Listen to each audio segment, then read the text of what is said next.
എനിക്ക് തോന്നുന്നു ഒരു റെഗുലർ യൂസിൽ ഒരു 18-20 കിട്ടിയാലും നമുക്ക് ഹാപ്പിയാണ്. കാരണം പെട്രോളിൻ്റെ വില അത്ര കൂടുതലാണ്. കൂടാതെ നമ്മുടെ ജീവിത ചെലവുകൾ കൂടുന്നു. അപ്പോൾ പെട്രോൾ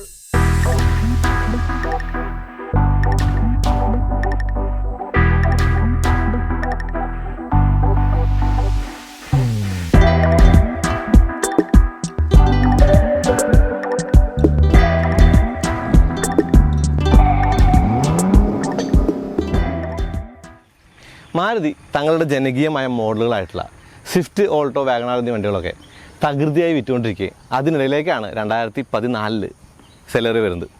അപ്പോൾ അന്ന് സെലേറിയോ വന്നത് ഒരു എക്സ്പീരിയൻസ് എന്ന നിലയ്ക്കാണ്. AGS, അതായത് മാരുതി AGS എന്ന് വിളിക്കുന്ന ഓട്ടോമാറ്റഡ് മാനുവൽ ട്രാൻസ്മിഷൻ വന്ന ആദ്യ വണ്ടി, ഇന്ത്യയിലെ ആദ്യ വണ്ടി എന്ന് സെലേറിയോ പറയാം.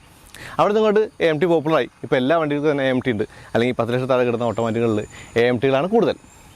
അപ്പോൾ ലക്ഷറിയായി കണ്ടിരുന്ന ആ ഒരു ഓട്ടോമാറ്റിക് സാധാരണക്കാരിലേക്ക് എത്തിക്കാൻ തനതായ ഒരു പങ്കുവെച്ച വണ്ടിയാണ് സെലേറിയോ എന്ന് പറയാം. ഇപ്പോൾ ഓട്ടോമാറ്റിക് അല്ല, ഓട്ടോമാറ്റിക്കാണ്. എന്നിരുന്നാൽ കൂടി ആ ഒരു ഗിയർ മാറാതെ വണ്ടി ഓടിക്കാമല്ലോ. അവിടെ നിന്ന് അങ്ങോട്ട് 2015 വേറൊരു പരീക്ഷണം കൂടി മാരുതി നടത്തി. ഒരു 2 സിലിണ്ടർ ഡീസൽ എഞ്ചിനായിരുന്നു. അത് പോപ്പുലർ ആയാലും ഇല്ല.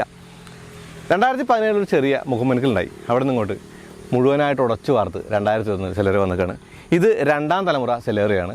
വണ്ടിപ്രാന്തൻ്റെ പുതിയ വീട്ടിലേക്ക് എല്ലാവർക്കും സ്വാഗതം. അപ്പോൾ ഈ ഒരു വണ്ടിയുടെ കാര്യം പറയുമ്പോൾ ഇപ്പോൾ ഫ്യൂവൽ എഫിഷ്യൻസിയാണ് സെലേറിയോയുടെ മുഖമുദ്ര. 26.68 കിലോമീറ്ററാണ് മാരുതി ഇതിന് അവകാശപ്പെടുന്ന ഫ്യൂൽ എഫിഷ്യൻസി ഏകദേശം, അതായത് അവകാശപ്പെടുന്ന മൈലേജ്. അപ്പോൾ ഈ ഒരു വണ്ടിക്ക് 2 ട്രാൻസ്മിഷനും ഒരു എഞ്ചിൻ ഓപ്ഷനും ഉണ്ട്. മാരുതിയുടെ ഏറ്റവും പുതിയ K സീരീസ് എഞ്ചിനായിട്ടുള്ള K10C ആണത്. അപ്പോൾ വില വെച്ച് നോക്കിയാൽ അപ്പോൾ 4,99,000 ആരംഭിക്കുന്ന 6,94,000 വരെ വിവിധ വകഭേദങ്ങളുള്ള വണ്ടിക്ക് ഒരു ഇത്തിരി ഓവർ പ്രൈസ്ഡാണെന്ന് തോന്നിയേക്കാം. ഇഗ്നിസും വാഗണാറും ഉണ്ട്. അതിനിടയിലേക്ക് ഈ ഒരു ഫ്യൂൽ എഫിഷ്യൻസി ഫിഗറുമായിട്ട് തന്നെയാണ് ഈ സെലേറിയോ മുന്നിട്ട് നിൽക്കുന്നതെന്ന് തോന്നുന്നു. എന്തായാലും വണ്ടി കൊടുക്കുന്നതിനെ കുറിച്ച് കൂടുതൽ വരാം. അപ്പോൾ ഇനി നിങ്ങൾ ചാനൽ സബ്സ്ക്രൈബ് ചെയ്തിട്ടില്ലെങ്കിൽ ചാനൽ സബ്സ്ക്രൈബ് ചെയ്യുക, കൂടെ ബെല്ലൈക്കൺ ക്ലിക്ക് ചെയ്യുക, നോട്ടിഫിക്കേഷൻ കിട്ടണ്ടേ. മാരുതി സുസുക്കി സെലേറിയോയ്ക്കകത്ത് പുറത്തുള്ളതിനൊക്കെ കൂടുതൽ കൗതുകങ്ങളുണ്ട്. ആദ്യത്തെ കൗതുകം എന്ന് പറയുന്നത് ഗിയർ ലിവറാണ്. മനോഹരമായ ഒരു ഗിയർ ലിവർ ഡിസൈനാണത്. പ്ലാസ്റ്റിക് ആവറേജ് ക്വാളിറ്റിയാണ്, പക്ഷേ ഡിസൈൻ മനോഹരമാണ്. അതിന് ചുറ്റും കൊടുത്തിട്ടുള്ള ആ ഒരു സിൽവർ ഇൻസെൻറ്റും കാണാം. ഇനി പവർ വിൻഡോ സ്വിച്ചുകളെ കുറിച്ച് പറയാം. ആ ഒരു സ്വിച്ചുകൾ എന്ന് പറയുന്നത് ഡോർ പാഡിലല്ല, പകരം ഈ ഒരു മീഡിയ സ്ക്രീനിന് താഴെയായിട്ടാണ്. അതായത് power window switch, lock switch, ഇടത്തെ പവർ വിൻഡോ, വലത്തെ power window, lock unlock button, കൂടാതെ ആ സാറ്റലൈറ്റ്, ഇത്രയും സ്വിച്ചുകളാണ് താഴത്തുള്ളത്. അപ്പോൾ ഈ ലോക്ക് അൺലോക്കിൻ്റെ കാര്യം പറയുമ്പോൾ വണ്ടി ഓഫ് ചെയ്ത് കഴിയുമ്പോൾ ഓട്ടോമാറ്റിക്കായിട്ട് അൺലോക്ക് ആവുന്നില്ലാണത് ഒരു ഇത്തിരി പ്രശ്നമായിട്ട് കണ്ടു. പക്ഷേ അത് സേഫ്റ്റിക്ക് വേണ്ടി ആയിരിക്കണം. കൂടാതെ ഇപ്പോൾ കീയിൽ ലോക്ക് ആണെങ്കിലും അൺലോക്ക് ചെയ്ത് കഴിഞ്ഞാൽ ആദ്യത്തെ അൺലോക്കിൽ ഡ്രൈവർ ഡോറും ഒന്നുകൂടി അൺലോക്ക് ചെയ്താലേ മറ്റു ഡോർ തുറക്കുള്ളൂ. അറിയാലോ, മാരുതി എല്ലാ വണ്ടികളും അങ്ങനെ തന്നെയാണ്. ഇനി ഇത് ഫ്രണ്ടിലെ പവർ വിൻഡോ സ്വിച്ചാണ്, ഈ ഒരു പാനലിൻ്റെ താഴെയായിട്ട്, അതായത് മീഡിയ സ്ക്രീനിൻ്റെ താഴെയായിട്ട്. അപ്പോൾ പിന്നിലെയോ ഡോർ പാഡിലല്ലോ. പിന്നിലെ ആൾക്കാർക്കും മുന്നിലെ ആൾക്കാർക്കും ഒരേപോലെ ആക്സ് ചെയ്യാൻ വേണ്ടിയിട്ട് ഈ ഹാൻഡ് ബ്രേക്കിൻ്റെ പിന്നിലാണ് വെച്ചിട്ടുള്ളത്. തികച്ചും കോസ്റ്റ് കട്ടിങ് തന്നെയാണ്. അപ്പോൾ ആ ഒരു കാര്യം കാണാം. ഇനി മാരുതി സെലേറിയോയുടെ പിന്നിൽ 2 പാർക്കിംഗ് സെൻസേഴ്സേ ഉള്ളൂ. അത് രണ്ടും ഈ ഒരു റിഫ്ലക്ടറിൻ്റെ ഹൗസിങ്ങിലാണ്. ഇരുവശത്തും കാണാം. അതിന് നടുവിലായിട്ട് ആ ഒരു നമ്പർ പ്ലേറ്റിൻ്റെ ആ ഒരു ഭാഗമുണ്ട്. അതായത് ഹാച്ച് ഡോറിലല്ല, ബമ്പറിലാണത്. താഴെയായിട്ട് ആ ഒരു ഡിസൈനൊക്കെ തന്നെ മനോഹരമാണ്. കൂടാതെ ടെയിൽ പൈപ്പിൻ്റെ ചെറിയൊരു ഭാഗം പുറത്ത് കാണുള്ളൂ. അതൊക്കെ തന്നെ നീറ്റാണെന്ന് പറയാം. ഇനി ഈ ഡോർ ഹാൻഡിലിൻ്റെ ഇരുവശത്തും ഒരു സെൻസറും ഒരു കീ ഹോളും കാണാം. അതൊരു എന്താ പറയുക, ഒരു സമാന്തരമായിട്ട് വെച്ചിട്ടൊരു ഭംഗി കൊടുക്കാനായിട്ട് ശ്രമിച്ചതാണെന്ന് തോന്നുന്നു. പക്ഷേ അതത്ര ഭംഗിയായിട്ടില്ല. അതുകൊണ്ടുള്ള കാര്യം ഇത് 2 ഡോറിലും ഉണ്ടെന്നുള്ളതാണ്. അതായത് സെൻസറും കീ ഹോളും ഇരു ഡോറിലും കാണാം. ഇനി ഈ ഒരു റിക്വസ്റ്റ് സെൻസർ ഉണ്ടോ, ഇരു ഡോറുകളിലെയും പോലെ ഹാച്ചിലും അത് ഇത്തിരി അരോചകമാണ്. അതായത് ഇത് ഈ ഒരു ഡോർ ഹാൻഡിൽ എവിടെയെങ്കിലും ഒന്ന് ഒളിപ്പിച്ച് വെച്ചിട്ടുണ്ടെങ്കിൽ മനോഹരമായനെ. കൂടാതെ റിവേഴ്സ് ക്യാമറ വണ്ടിക്കകത്ത് കണ്ടില്ല. അതായത് ഒരു ഓപ്ഷൻ ഉണ്ടാവുമെന്ന് വിചാരിക്കണം. ആ ഒരു മീഡിയ സ്ക്രീൻ നമ്മൾ പല വണ്ടിക്കകത്ത് കണ്ടിട്ടുണ്ട്. ഗ്ലോ ബോക്സ് അത്യാവശ്യം വലിയ ഗ്ലോ ബോക്സാണ്. ഹാർഡ് പ്ലാസ്റ്റിക് ആണ്. പക്ഷേ പ്ലാസ്റ്റിക്കിന് മുകളിൽ കുറേ ഡിസൈൻ എലമെൻ്റൊക്കെ കാണാം. ഇപ്പോൾ ഹണികോംബ് പോലുള്ള പാറ്റേണുകളും കൂടാതെ സിൽവർ ഇൻസെറ്റൊക്കെ കാണാം. അത് പറയുമ്പോൾ AC വെൻറ്റുകളുടെ കാര്യം പ്രത്യേകം പറയണം. ഈ വശങ്ങളിലെ AC വെൻറ്റുകൾ എന്ന് പറയുന്നത് സർക്കുലർ ആണെങ്കിൽ നടുവിലെ AC വെൻറ്റുകൾ എന്ന് പറയുന്നത് ആ ഒരു സ്ക്വയർ ഷാണ്. അതിനകത്ത് തന്നെ 2 പ്രത്യേക എലമെൻ്റൊക്കെ കൊടുത്ത് മനോഹരമാക്കാൻ ശ്രമിച്ചിട്ടുണ്ട്. കൂടാതെ എയർ ഫ്ലോ നമുക്ക് ക്ലോസ് ചെയ്യാനും വലിയ ബുദ്ധിമുട്ടില്ല എന്നുള്ളതാണ്. എന്തായാലും മുഴുവനായിട്ട് ക്ലോസ് ആവുന്നില്ല എന്നിരുന്നാൽ കൂടി. ഇനി AC കൺട്രോൾസ് എന്ന് പറയുന്നത് മാനുവൽ AC ആണത്. അപ്പോൾ AC കൺട്രോൾസിൻ്റെ കാര്യം ഒരു ഏൻഷ്യൻ്റ് ആയിട്ടുള്ള ഒരു സ്ലൈഡർ മെക്കാനിസമാണ്. ആ ഒരു സ്ലൈഡർ മെക്കാനിസം 2007 വോൾട്ട് ആകുമ്പോൾ അതിനകത്തുണ്ട്. അത് മാറ്റമൊന്നുമില്ല, എപ്പോഴും അങ്ങനെ തന്നെയാണ്. 2 സോക്കറ്റുകളുണ്ട്. ഒന്നെന്ന് പറയുന്നത് 12 വോൾട്ട് 120 വോൾട്ട് ആ ഒരു സിഗരറ്റ് ലൈറ്റ് ടൈപ്പാണ്. മറ്റൊന്ന് USB ഓക്സ് പോർട്ടാണ്. ഇനി സ്റ്റോറേജ് സ്പേസുകളെ കുറിച്ച് പറയണം. ഈ സ്റ്റോറേജ് സ്പേസുകൾ എന്ന് പറയുമ്പോൾ ഗിയറിൻ്റെ മുന്നിലായിട്ട് 2 സ്പേസുകളുണ്ട്. കൂടാതെ ഡോറുകളിൽ ബോട്ടിൽ ഹോൾഡർ ഉണ്ട്. അപ്പോൾ കോസ്റ്റ് കട്ടിങ്ങിൻ്റെ കാര്യം ഞാൻ നേരത്തെ പറഞ്ഞു. പക്ഷേ കോസ്റ്റ് കട്ടിങ് എന്ന് പറയുന്നത് ബോട്ടിൽ ഹോൾഡർ കാര്യത്തില്ല. അതായത് പിൻ ഡോറുകൾ കൂടി ബോട്ടിൽ ഹോൾഡർ ഉണ്ട് എന്നുള്ളതാണ്. ഇപ്പോൾ ഈ ഒരു വണ്ടിക്കകത്തിരിക്കുമ്പോൾ അത്യാവശ്യം തൈ സപ്പോർട്ട് ഉണ്ട് കാണാം. കൂടാതെ നല്ല ലെഗ് സ്പേസ് ഉണ്ട്. ഇപ്പോൾ ഞാൻ ഓടിച്ചു വന്ന ആ ഒരു പൊസിഷനിലും നല്ല ഹെഡ് റൂം കാണാം. അപ്പോൾ പിന്നെ ഈ ഒരു പവർ വിൻഡോ ഓപ്പറേറ്റ് ചെയ്യുന്നത് ഇങ്ങനെയാണ്. ഇനി ഡോർ പാഡിൽ ബോട്ടിൽ ഹോൾഡർ എന്ന് ഞാൻ പറഞ്ഞു, ആ ഒരു സ്പീക്കർ ഡിസൈനും അലുമിനിയം കളറുള്ള ആ ഒരു ഡോറിൻ്റെ ലോക്ക് മെക്കാനിസമൊക്കെ കാണാം. അപ്പോൾ അത്യാവശ്യം എയറി ഫീൽഡ് ഒരു അകത്തളമാണ് സെലേറിയോയുടേത്. ഇനി നല്ല ഫാബ്രിക് സീറ്റുകളാണ്, നല്ല തൈ സപ്പോർട്ട്, നല്ല ബോൾസിംഗ് ഉള്ള ഒരു സീറ്റാണത്. അപ്പോൾ ഈ ഒരു കാറ്റഗറിയിൽ അത്യാവശ്യം നല്ല സീറ്റ് എന്ന് പറയാം. ഹെഡ് റെസ്റ്റ് ഫിക്സഡ് ആണ്. ഡ്രൈവർ സൈഡിലെ സീറ്റിന് ഹൈറ്റ് അഡ്ജസ്റ്റ്മെൻറ്റ് കൂടി ഉണ്ട്. കൂടാതെ ഒരു ഫുഡ് റെസ്റ്റ് കൂടി ഈ ഒരു വണ്ടിക്കകത്തുണ്ട്. അതായത് ഇതൊരു MT മോഡലാണ്, ഒരു വലിയ ബ്രേക്ക് പെഡൽ കാണാം. അത് കൂടാതെ ഒരു ചെറിയ ഫുഡ് റെസ്റ്റ് കൂടി ഉണ്ട്, അത് ഡെഡ് പെഡൽ കൂടി ഉണ്ടെന്നുള്ളതാണ്. ഇനി അത്യാവശ്യം നല്ല ലെഗ് സ്പേസുള്ള വണ്ടിയാണ് സെലേറിയോ. ഇപ്പോൾ മുന്നിലെ സീറ്റ് ഞാൻ ഏറ്റവും പിന്നാക്കട്ടിരിക്കുകയാണ്. എനിക്ക് നല്ല ലെഗ് സ്പേസ് ഉണ്ട്, അത്യാവശ്യം ഹെഡ് റൂം, അത്യാവശ്യം ലെഗ് സ്പേസ് ഉണ്ട്. അതായത് ഒരു ടോൾ ബോയ് ഡിസൈൻ തന്നെയാണത്. അപ്പോൾ നന്നായിരുന്ന യാത്രയാവുന്ന ഒരു വണ്ടി എന്ന് തന്നെ പറയാം. ഈ ഒരു സെലേറിയോയുടെ കൗതുകങ്ങളെ കുറിച്ച് പറയുമ്പോൾ ഈ ഒരു ഹെഡ് ലാമ്പുകളെ ബന്ധിപ്പിച്ചുകൊണ്ടൊരു ക്രോം ബാർ കാണാം. ഈ ക്രോം ബാർ ലോഗോയുടെ ഇടയിലായിട്ട് മുറിയുന്നുണ്ട്, അവിടെ നിന്ന് അങ്ങോട്ട് വേറെ ഒരു ഭാഗമായിട്ട് മാറുന്നു. കൂടാതെ ഈ ഒരു ഗ്രില്ലിൻ്റെ മൈന്യൂട്ട് ഡീറ്റെയിലിംഗ് കാണാം. അപ്പോൾ മനോഹരമായ ഒരു മുൻവശം എന്ന് തന്നെ സെലേറിയോയുടെ മുൻവശത്ത് പറയാം. ഇപ്പോൾ ഓൾട്ടോ കണ്ടിട്ടുള്ള ആളുകൾ ഒരു പുതുമയല്ല, പക്ഷേ പഴയ സെലേറിയോ എന്ന് ഇത് വലിയൊരു മാറ്റമാണ്. എനിക്കിപ്പോഴും കുറച്ചുകൂടി ഇഷ്ടമായിട്ടുള്ള രൂപം എന്ന് പറയുന്നത് പഴയ സെലേറിയോ തന്നെയാണ്. ഇനി താഴെയായിട്ട് ആ ഒരു ബ്ലാക്ക് ക്ലാഡിങ് ഉണ്ടല്ലേ, ഈ ക്ലാഡിങ്ങിനകത്താണ് ഫോഗ് ലാമ്പ് ഉള്ളത്. അപ്പോൾ 2 സ്ലാറ്റുകളിന് കൊടുത്തിട്ടുണ്ട് ഫോഗ് ലാമ്പിൻ്റെ ഭാഗമായിട്ട്. കൂടാതെ ബമ്പറിന് ലിപ്പുണ്ട്. ഈ ഒരു 2 ലിപ്പുകൾ ഈ ഒരു വണ്ടിയുടെ മുൻവശത്തെ ആ ഒരു ഗാംഭീര്യം കൂടുന്നുണ്ട്. ലൈറ്റ് സാധാ ഹാലോജൻ ലൈറ്റ് തന്നെയാണ്, കാര്യമായിട്ടുള്ള കാര്യമൊന്നും പറയാനില്ല. കൂടാതെ വലിയൊരു ഗ്ലാസ് ഏരിയ കാണാം. ആ ഗ്ലാസ് ഏരിയ മുകളിലായിട്ടൊരു ആൻഡ്രൻ കൂടിയുണ്ട്. ഷാർക്സിനല്ല, സാധാ ആൻഡ്രൻ തന്നെയാണ്. ഈ അലുമിനിയം ഇൻസേർട്ടുകളും ഈ ചെറിയ ചെറിയ എലമെൻറ്റുകളും ഈ ഒരു ഡാഷ്ബോർഡിൻ്റെ കട്ടിങ് എല്ലാം കൂടി ചേർന്നിട്ട് മനോഹരമായ ഒരു അകത്തളം എന്ന് തന്നെയാണ് സെലേറിയോയുടെ അകത്തളത്തെ പറയാനുള്ളത്. ഇനി സൺവൈസറിൽ ഡ്രൈവർ സൈഡിൽ ടിക്കറ്റ് ഹോൾഡർ മാത്രമല്ല, പാസഞ്ചർ സൈഡിലൊരു മിറർ കാണാം. ഒറ്റ ക്യാമറ ഉള്ളത് ഫ്രണ്ടിലാണ്. കൂടാതെ ഈ ഒരു മിററിന് ഓട്ടോ ഡിമ്മിങ് ഇല്ല. സ്റ്റിയറിംഗിൻ്റെ കാര്യം പറയുമ്പോൾ 3 സ്പോക്ക് സ്റ്റിയറിംഗ് വീലാണ്. അതിൽ അലുമിനിയം ഇൻസേർട്ട് ഉണ്ട്. കൂടാതെ ആ ഒരു ടെലിഫോണിക് കൺട്രോൾസ് വെച്ചിട്ടുള്ള ആ ഒരു സംഗതി ഉണ്ടല്ലേ, മാരുതിയുടെ മറ്റു വണ്ടി കണ്ടുള്ള കാര്യം തന്നെയാണ്. മോഡ് മാറ്റാനും മ്യൂട്ട് ചെയ്യാനുള്ള ബട്ടൺസ് കാണാം. കൂടാതെ ടിൽറ്റ് അഡ്ജസ്റ്റ് ചെയ്യാവുന്ന സ്റ്റിയറിംഗ് ആണത്.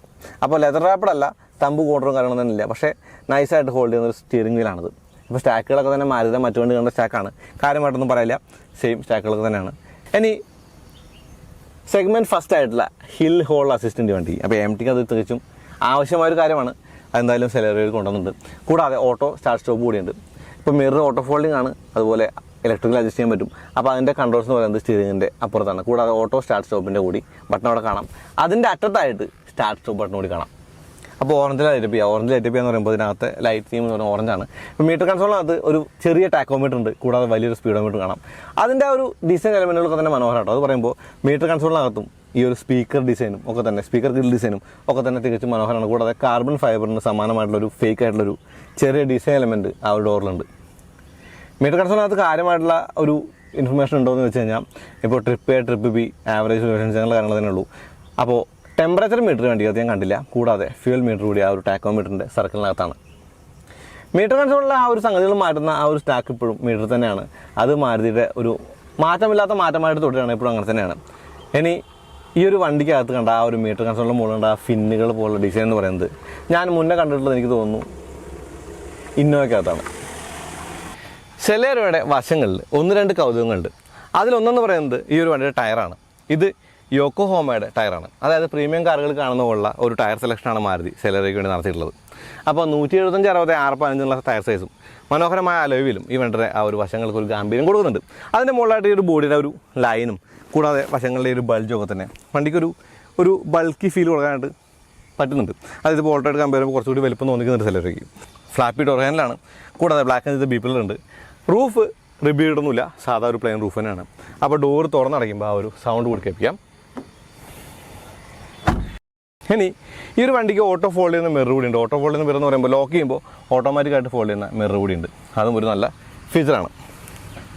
കയറാനും ഇറങ്ങാനൊന്നും ബുദ്ധിമുട്ടില്ല. അത്യാവശ്യം നല്ലൊരു അത്യാവശ്യം നല്ല ഒരു ടോൾ ബോയ് റൂമുള്ള വണ്ടി തന്നെയാണ് സെലേറിയോ. അപ്പോൾ കയറിയിരിക്കുമ്പോഴൊക്കെ നല്ലൊരു കംഫർട്ടബിൾ ആയിട്ടുള്ളൊരു പൊസിഷനൊക്കെ കിട്ടുന്നുണ്ട്. വണ്ടിയുടെ കുറിച്ച് കൂടുതൽ പറയാം. ഇനി ഈ ഒരു വണ്ടിയുടെ ആ ഒരു മുന്നിൽ ഡിസ്കും ബാക്കിൽ ഡ്രം ബ്രേക്കും തന്നെയാണ്. ഡിഫോഗർ ഉണ്ട്, റിയർ വൈപ്പർ ഉണ്ട്. അപ്പോൾ ഈ ഒരു അരോചകമായ ഈ ഒരു സെൻസറിന് കമ്പനിയായിട്ട് ഈ ഒരു നോസിൽ കൂടി ഉണ്ട്. വലിയ ടൈൽ ലാമ്പാണ്, നല്ല മൈന്യൂട്ട് ഡീറ്റെയിലിംഗ് ഉള്ള വലിയ ടൈൽ ലാമ്പാണ് ഫ്രണ്ടിലേക്ക് കയറി നിൽക്കുന്നുള്ളത്.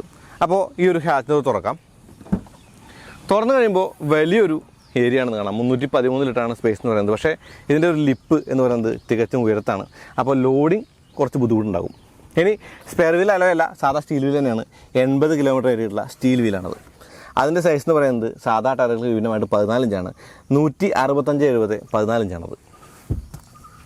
ഒരു പാർഷ്യൽ ഷെൽഫ് ഉണ്ട്. കൂടാതെ 60/40 സ്പ്ലിറ്റ് കൂടി ചെയ്യുന്നതാണ്. അപ്പോൾ ഹാച്ച് ഡോറൊക്കെ നീറ്റാണ്. ഈ ഒരു കാർപ്പറ്റ് ചെയ്തിട്ടുള്ള ഒരു പാഡൊക്കെ തന്നെ മനോഹരമാണ്. ഇത് മാരുതിയുടെ ഏറ്റവും പുതിയ K series dual jet 1 litre എഞ്ചിനാണ് കേട്ടൻ സി. അപ്പോൾ ഈ വണ്ടിക്കകത്ത് 1.2 ഉണ്ടാവുമെന്നാണ് ഞാൻ പ്രതീക്ഷിച്ചത്. പക്ഷേ ഉണ്ടായില്ല, 1 ലിറ്റർ മാത്രമേ ഉള്ളൂ. അങ്ങനെ നോക്കുമ്പോൾ വാഗണാറും ഇഗ്നിസും ഒക്കെ എപ്പോഴും നല്ലൊരു എന്താ പറയുക വാല്യൂ ഫോർ മണി പ്രൊപ്പോസിഷൻ ആയിട്ട് തോന്നുന്നുണ്ട്. പക്ഷേ ഫ്യൂവൽ എഫിഷ്യൻസിയാണ് ഇവിടെ കുറച്ച് ലീഡ് നിൽക്കുന്നത്. അതായത് 26.68 കിലോമീറ്ററോളം, അതൊരു വലിയ ഫിഗറാണ്.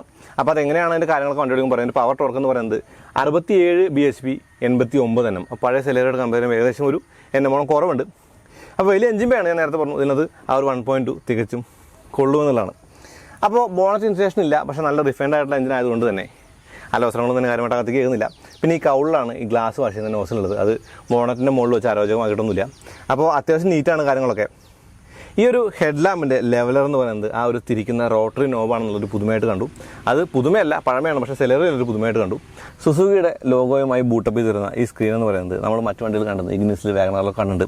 അപ്പോൾ ഈ ഒരു സ്ക്രീനിൻ്റെ കാര്യം പറയുമ്പോൾ അത്യാവശ്യം നല്ല റെസ്പോൺസീവാണ്, അത്യാവശ്യം നല്ല ക്വാളിറ്റി ഉണ്ട്. കൂടാതെ ആപ്പിൾ കാർപ്ലേ, ആൻഡ്രോയിഡ് ഓട്ടോയും ഉണ്ട്. ഇപ്പോൾ എൻ്റെ സൗണ്ടിൻ്റെ ഒരു റേറ്റിംഗ് വന്നു കഴിഞ്ഞാൽ എനിക്ക് തോന്നുന്നു ഏകദേശം ഒരു 5ൽ 2.7 ഒക്കെ കൊടുക്കാവുന്ന റേറ്റിംഗ് ഉണ്ട്. അപ്പോൾ മീഡിയ സ്ക്രീനിൻ്റെ ആ ഒരു സെറ്റിങ്സ് കൂടെ പോയി കഴിഞ്ഞാൽ ആ ഒരു ഫേഡർ കാണിക്കുമ്പോൾ നമുക്കൊന്നുകൂടി ഏകദേശം അതിൻ്റെ ഒരു റെസ്പോൺസ് മനസ്സിലാവുമല്ലോ. ഇതാണ് സെലേറിയോയുടെ കീ. അപ്പോൾ ഈ കീ നമ്മൾ മറ്റു പല മാരുതിയിലും കണ്ടിട്ടുണ്ട്. ആ ഒരു നീല കളറും കൂടാതെ ലോക്ക് അൺലോക്ക് ബട്ടണും കാണാം. മാരുതി സുസുക്കി പുതിയ സെലേറിയോ AM2 ഓടിക്കുകയാണ്. ഞാൻ നേരെ സിറ്റിയിലേക്കാണ് കയറാൻ പോകുന്നത്, തിരക്കിലേക്ക് കയറാൻ പോകുന്നത്. അത് സിറ്റിയിലേക്ക് കയറുന്നല്ല, തിരക്കിലേക്ക് കയറാൻ പോകുന്നത്. അതായത് ഒരു സിറ്റി കാറാണല്ലോ ബേസിക്കലി. അപ്പോൾ തിരക്കിലൂടെ ഓടിച്ചുകൊണ്ട് നടക്കുന്ന കുറച്ചും കൂടി ഒരു നിങ്ങൾക്കൊരു ഫീൽ കിട്ടുന്നത് തിരക്കിൻ്റെ ഇടയിൽ കൂടെ. അതായത് AM2യുടെ ഏറ്റവും വലിയൊരു കാര്യം എന്ന് പറയുമ്പോൾ ഞാൻ AM2യുടെ കാര്യം 1-2 പോയിൻറ്റ്സ് പറയാം. ആദ്യത്തെ പോയിൻ്റ് എന്ന് പറയുമ്പോൾ 2014 AMT ആയിട്ട് സെലേറിയോ വന്നു.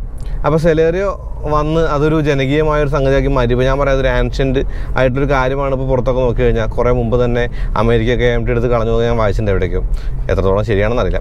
അപ്പോൾ ആ ഒരു കാര്യമൊക്കെ വെച്ച് നോക്കുമ്പോൾ ഇന്ത്യക്കാർക്ക് ഇത് പുതിയതായിരുന്നു 2014. അതായത് ഒരു പഴയ സാധനം പുതിയതായിട്ട് കൊടുന്നു, പഴയ വീഞ്ഞ് പുതിയ കുപ്പിയിലായിട്ട് വന്നു എന്നൊക്കെ പറയാം. പക്ഷേ കാര്യം എന്താ അവിടെയല്ല. ഇപ്പോൾ ജനകീയമായ വണ്ടികളൊക്കെ തന്നെ മാനുവലായിരുന്നു. അതായത് ഓട്ടോമാറ്റിക്കുകൾ കിട്ടണമെങ്കിൽ ഇപ്പോൾ പ്രീമിയം കാറുകൾ വാങ്ങണം, BMW, ബെൻസ് അല്ലെങ്കിൽ വലിയ SUVകൾ അങ്ങനെയുള്ള വണ്ടികളായിരുന്നു ആ ഒരു ഓട്ടോമാറ്റിക്കുകളുടെ മെയിൻ കാര്യം എന്ന് പറയുന്നത്. കൂടാതെ ഓട്ടോമാറ്റിക്കുകൾക്ക് മൈലേജ് ഇല്ല എന്ന് പറയുന്നത്. അത് ടോർക്ക് കൺവേർട്ടറിന് ഒബ്വിയസ്ലി ഹീറ്റ് കൂടുതൽ, മൈലേജ് കുറയും. അപ്പോൾ ആ കാര്യങ്ങളൊക്കെ കേട്ടിട്ട് ആളുകൾ AMT കാര്യമായിട്ട് അങ്ങ് പൊക്കിയെടുത്തങ്ങ് കൊണ്ടുപോയി. അതുകൊണ്ട് ഇപ്പോൾ ഞാൻ പറഞ്ഞില്ലേ, എല്ലാ വണ്ടികൾക്കും AMT എന്ന് പറഞ്ഞ അവസ്ഥയിൽ പോയി. ഇപ്പോൾ വില കുറഞ്ഞ വണ്ടികൾ എന്ന് പറയുമ്പോൾ ഞാൻ പറഞ്ഞ 15 ലക്ഷത്തിൽ താഴെയുള്ള വണ്ടികളിലൊക്കെ തന്നെ AMT ആണ് ഭൂരിപക്ഷം, അതായത് ഡോമിനേറ്റ് ചെയ്യുന്നത്. അപ്പോൾ ആ ഒരു AMT, അന്ന് വന്ന AMT ഇന്ന് 2021 സെലേറിയോ തന്നെ ഓടിക്കുമ്പോൾ എനിക്ക് ആദ്യം പറയാനുള്ളൊരു കാര്യം എന്ന് പറയുന്നത്, വണ്ടി അന്നത്തെ ഒരു AMT നിന്നത്തെ AMTക്ക് അജഗജാന്തരമാണ്. അതായത് ഇപ്പോൾ രാവണപ്രഭുരാൻ മറ്റേ നായികയായിട്ടുള്ള അവരുടെ പേര് ഞാൻ മറന്നു. അവർ പറയുന്ന പോലെ എനിക്ക് ചിലപ്പോഴൊക്കെ ലങ്ക ഇഷ്ടപ്പെടുന്നുണ്ട്, ചിലപ്പോഴൊക്കെ രാവണ നിന്നി എന്ന് പറഞ്ഞില്ല. അതുപോലെ AMT തീരെ ഇഷ്ടമില്ലാത്ത ഒരാളായിരുന്നു ഞാൻ. അപ്പോൾ ഇപ്പോൾ ഓടിച്ചിട്ട് ഈ AMTയുടെ സ്മൂത്ത്നെസ്സിനോട്, അതായത് AMTയുടെ സ്മൂത്ത്നെസ് ഇല്ലായ്മയോട് അങ്ങ് താതാത്മ്യപ്പെട്ടതുകൊണ്ടാവണം AMTയോടൊരു ഇഷ്ടമുണ്ട്. ഇപ്പോൾ AMT കുഴപ്പമില്ല, സിറ്റി യൂസിനൊക്കെ ബെസ്റ്റാണ്, വലിയ എഫേർട്ടൊന്നും ഇല്ലാണ്ട് ഓടിച്ചുകൊണ്ട് നടക്കാവുന്ന വണ്ടി എന്നുള്ള പോലെ ഇഷ്ടപ്പെട്ട് തുടങ്ങിയിട്ടുണ്ട്. അപ്പോൾ ഞാൻ ഒന്നും കൂടിയും കാല് കൊടുത്ത് എടുക്കാം. ഇപ്പോൾ ഒന്നും ബ്ലോക്ക് കുറഞ്ഞിട്ടുണ്ട്.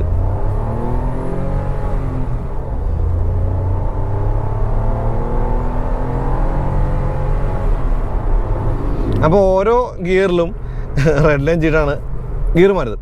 അതായത് ഞാൻ ത്രോട്ടിൽ ഫുള്ളായിട്ട് കൊടുത്തിട്ട് വണ്ടി ഓടിച്ചത്.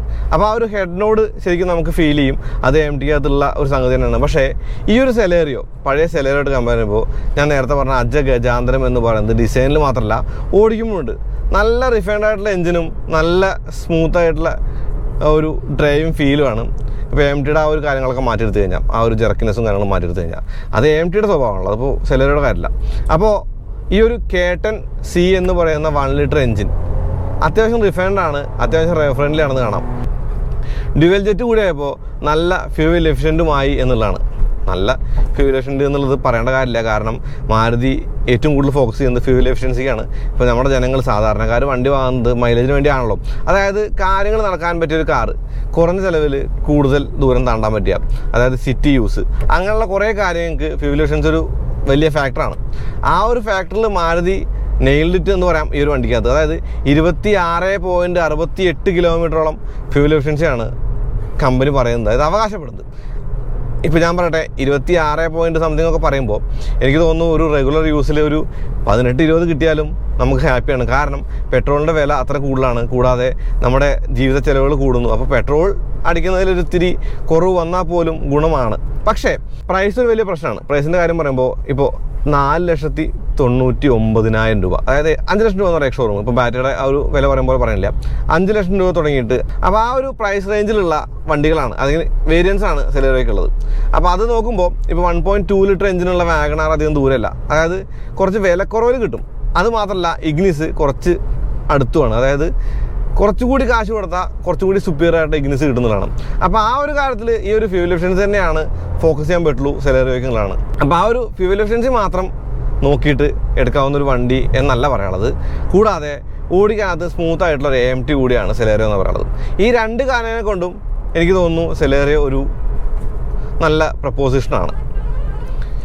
ഇനി സ്റ്റിയറിങ്ങിൻ്റെ കാര്യം പറഞ്ഞാൽ സ്റ്റിയറിംഗ് അത്യാവശ്യം കൃത്യതയുള്ള സ്റ്റിയറിംഗ് ആണ് ഈ ഒരു പ്രൈസ് പോയിന്റിലുള്ള വണ്ടികളെ വെച്ച് കമ്പയർ ചെയ്യുമ്പോൾ. കൂടാതെ ബ്രേക്കുകളൊക്കെ നല്ല കോൺഫിഡൻസ് വരുന്നുണ്ട്. നല്ല സസ്പെൻഷനാണ്. 15 വീലുകളിൽ ഈ ഒരു യോക്കോഹോമ അത്യാവശ്യം നല്ല ഒരു റൈഡ് ക്വാളിറ്റി തരുന്നുണ്ട് കേട്ടോ, ടയറിൻ്റെ കാര്യം പറയുമ്പോൾ.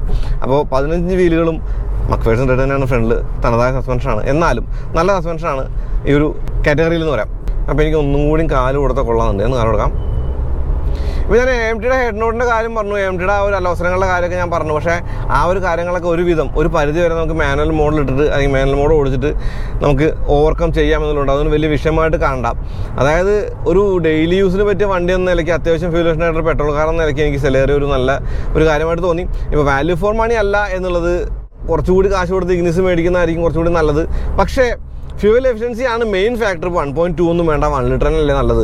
അതായത് സിറ്റി യൂസൊക്കെ ഉള്ളൂ, അല്ലാണ്ട് ലോങ്ങൊന്നും കാര്യമായിട്ട് ഓടിക്കുന്നില്ല, വലിയ പവറൊന്നും വേണ്ടെങ്കിൽ എനിക്ക് തോന്നുന്നു സെലേറിയോ ആണ് നല്ലത്. ആ ഒരു ഫ്യൂവൽ എഫിഷ്യൻസി ശരിക്കും മോഹിപ്പിക്കുന്നതാണ് എന്നുള്ളതാണ്. ഇനി നമ്മളിരുന്ന് യാത്ര ചെയ്യുന്ന ഒരു പൊസിഷനൊക്കെ അത്യാവശ്യം നല്ല അപ്ഗ്രേഡ് പൊസിഷനാണ്. ഹെഡ് റൂമും ലെഗ് റൂമും എല്ലാം ഉണ്ട്. അതായത് ഇപ്പോൾ ഓൾട്ടോയിൽ നിന്നൊരു അപ്ഗ്രേഡ് എന്ന നിലയ്ക്ക് നല്ലൊരു ഓപ്ഷനാണ് സെലേറിയോ. കൂടാതെ ഹിൽ ഹോൾഡ് അസിസ്റ്റ് കൂടിയുണ്ട് ഈ ഒരു വണ്ടിക്ക് എന്നുള്ള സെഗ്മെൻറ്റ് ഫസ്റ്റ് ഫീച്ചറാണ്. അപ്പോൾ ആ ഒരു കാര്യം കൂടി പറയാം. ഇനി പറയേണ്ടുന്ന ഒരു കാര്യം, ഞാനിപ്പോൾ ഈ ഒരു റൂട്ട് തിരഞ്ഞെടുക്കാനുള്ള കാര്യം, വണ്ടി ഓടിക്കാണ്ട് തിരഞ്ഞെടുക്കാനുള്ള കാര്യം എന്ന് പറയുന്നത് സിറ്റി യൂസിനാണ് നമ്മൾ ഏറ്റവും കൂടുതൽ കാറ് ഉപയോഗിക്കുക എന്നുള്ളത് തന്നെയാണ്. അതായത് തുറന്ന റോട്ടിൽ കാല് കൊടുത്ത് പറന്ന് കയറി പോകുന്ന ഒരു വണ്ടി എന്നതിനേക്കാൾ ഉപരി സിറ്റിയിൽ ട്രാഫിക്കിനിടയ്ക്ക് തിക്കും തിരക്കിനിടയിൽ കൂടെ അലോസരങ്ങളൊന്നും ഇല്ലാണ്ട് ഓടിച്ചുകൊണ്ട് നടക്കുന്ന ഒരു സിറ്റി കാർ എന്ന നിലയ്ക്ക് ഈ ഒരു സെലേറിയോയെ കാണാം. ആ ഒരു കാര്യത്തിലാണ് സെലേറിയോ മുന്നിട്ട് നിൽക്കുന്നത് എന്നുള്ളതാണ്. അപ്പോൾ ഇനി ഞാനിപ്പോൾ ഒന്ന് മാനുവൽ മോഡായിട്ട് ഓടിക്കാം. ഇപ്പോൾ 3ാമത്തെ ഗിയറാണ്, ഞാൻ മാനിലേക്ക് തട്ടി കാല് കൊടുക്കാണ്.